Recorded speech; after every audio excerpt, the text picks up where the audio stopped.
Le marquis de la Bretansière. Le marquis de la Bretansière était une étrange et forte personnalité. Esthète bossu, au trait fin, âme raffinée, baroque et perverse, il passait pour un original dans la contrée.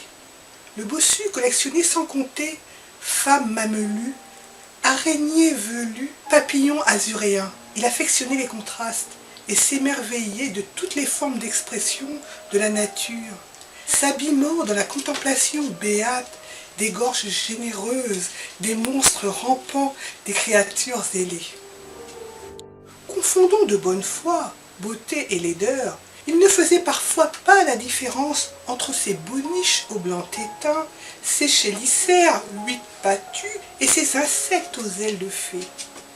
Il éprouvait des sentiments aussi vifs devant sa collection cauchemardesque d'arachnides et ses papillons épinglés que dans les bras de ses amantes les poitraillées.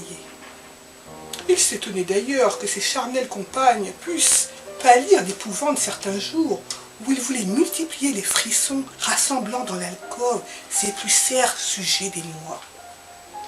Il voyait les choses et le monde en esthète, à la fois naïf et indécent, pur et obscène. Il aimait aller écouter les voix cristallines des enfants de chœur le dimanche à la messe du village. Il ne venait d'ailleurs que pour les chants, car c'était un impie. Mais il venait également, accessoirement, pour renouveler son harem de servantes aux poumons vaillants.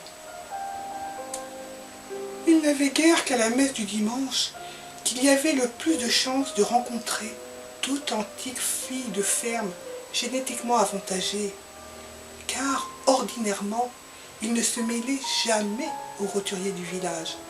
Son château, si dans les hauteurs aristocratiques du bourg, était une véritable tour d'ivoire.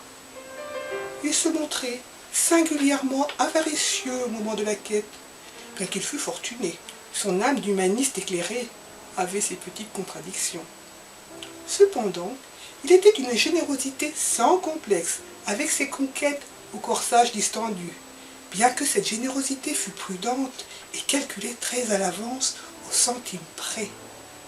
Il leur offrait volontiers le couvert à l'auberge du village, mais opposait un veto arbitraire et tyrannique sur certains plats ou certaines boissons qu'il estimait soit onéreux, soit très peu consistants.